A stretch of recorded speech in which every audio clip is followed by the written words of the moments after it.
বন্ধুরা, আল্লাহ এবং কুকিং চ্যানেলে সবাইকে স্বাগত জানাই। আবার একটা রেসিপি নিয়ে চলে এলাম। তো আজকের রেসিপি হলো মাছের ডিমের বড়া দিয়ে একটা ঝাল করেছি, সেটাই তোমাদের সঙ্গে তুলে ধরছি।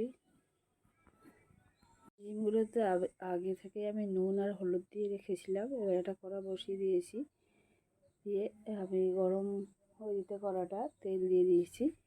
দিয়ে এই ডিমগুলোকে আমি একটা ছুরির সাহায্যে কেটে নিয়েছি। নিয়ে ডিমগুলোকে আমি ভেজে নেব। সামান্য বেসন দিয়ে অনেক সময় বড়া করে করা যায়, কিন্তু আমি পুরো ডিমের স্বাদ নেওয়ার জন্যে এই ডিমে অন্য কিছু পেঁয়াজ বা বেসন কিছুই মেশাইনি। ডিমের টুকরোগুলোকে স্বাভাবিক যেমন ভেজে দেওয়া হয় আমি তেমনভাবে ভেজে নিচ্ছি। এখানে অনেকটা ডিম ছিল এবং এটা রুই মাছের ডিম ছিল। আমাদের পুকুরে রুই মাছ ধরা হয়েছিল। সেই রুই মাছের যে ডিম সেটা থেকে এর আগে আমি রুই মাছের যে রেসিপি দেখেছি 1.5 কিলো ওজনের যে রুই মাছ ছিল, তার সেই রুই মাছ থেকে এই ডিমটা পাওয়া গেছিল।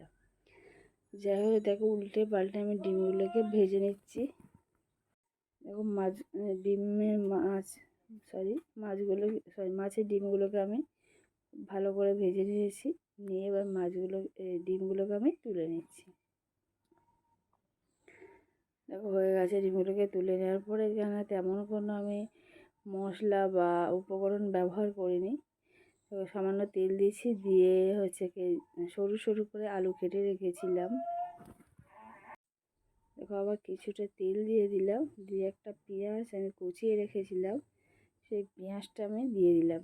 দিয়ে হালকা করে পেঁয়াজটা আমি ভেজে নেব। তারপরে যে আলু আছে, সরু সরু আলু কেটে রেখেছিলাম, এই আলুগুলোকে আমি দিয়ে দেবো।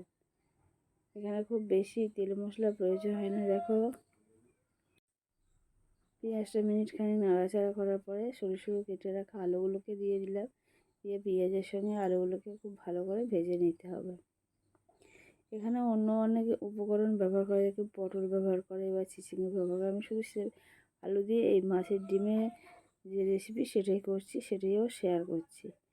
দেখতে পাচ্ছ যে এখানটায় আলুটা অনেকটা ভাজা হয়ে এসেছে। এবার একটা টমেটো কেটে রেখেছিলাম স্লাইস করে, সেটাকে দিয়ে দিচ্ছি। টমেটোটা পুরোপুরি পাকেনি, দুটো কাঁচা লঙ্কা দিয়ে দিলাম। দিয়ে খুব ভালো করে দেখো ভেজে নিচ্ছি।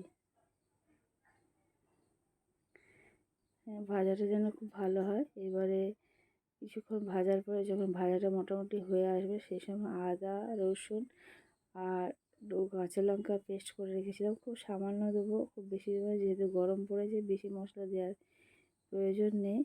বেশি মশলা দিয়ে শরীরের পক্ষে ক্ষতি, কারণ গরমের সময় হজম করতে একটু দেরি হয়। দেখতেই পাচ্ছ সামান্য দিয়েছি, দিয়ে এই মশলাটাকেও কষিয়ে নিচ্ছি। এবার লবণ দিয়ে দিচ্ছি স্বাদ অনুযায়ী, হলুদ গুঁড়ো দিয়ে দিলাম, এবার লঙ্কা গুঁড়ো দেবো। দেওয়ার পরে খুব ভালো করে কষিয়ে নিতে হবে। কষানোটা যেন ভালো হয়, কাঁচা গন্ধ যেন চলে যায়। তাতে সামান্য যাতে মশলাটা পুড়ে না যায়, সামান্য জলও দিয়েছিলাম। দেখো এখানটা মোটামুটি কষাটা অনেকটাই হয়ে এসেছে, খুব ভালোভাবে কষানো হয়ে এসেছে। এবারে সামান্য জল দিলাম, দিয়ে এবারে পুরোপুরি জল দিয়ে দেবো। তো বন্ধুরা, এরকমভাবে মাছের ডিমের ঝাল করলে দেখবে বাচ্চারা খেতে খুব ভালো। এমনিতে মাছের ডিম তো এমনিতে বাচ্চারা খেতে খুবই পছন্দ করে, সেই কারণে দেখো জল দিয়ে দিলাম। দিয়ে এবার তরকারিটা ফুটে উঠেছে এবং আলুটা অনেকটা সিদ্ধ হয়ে গেছিলো, সেই জন্য ভেজে রাখা ডিমগুলোকে আমি দিয়ে দিচ্ছি। দেওয়ার পরে আরও কিছুক্ষণ আমি ফুটিয়ে নেব। বন্ধুরা, আমার এই রেসিপি যদি তোমাদের ভালো লাগে, অবশ্যই লাইক কমেন্ট শেয়ার, আর নতুন বন্ধুরা সাবস্ক্রাইবের পাশে থেকো। আর যারা ফেসবুক পেজ থেকে দেখছে, অবশ্যই পেজটাকে ফলো করে দিও। দেখো এখানে প্রায় হয়ে এসেছে, আলুও সিদ্ধ হয়ে গেছে, তরকারি গ্রেভিটাও ঠিকঠাক হয়ে গেছে।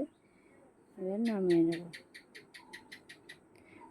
তো বন্ধুরা, দেখো এরকমভাবে অবশ্যই তোমরা মাছের ডিমের রেসিপি করে বানিয়ে খেয়ে দেবে, খুবই ভালো লাগে। তো আজকের রেসিপি আমার এই পর্যন্ত। আবার নতুন রেসিপি নিয়ে চলে আসবে। দেখো নামিয়ে নিয়েছি, কতটা সুন্দর হয়েছিল ভাতের সঙ্গে, খুবই ভালো লাগবে।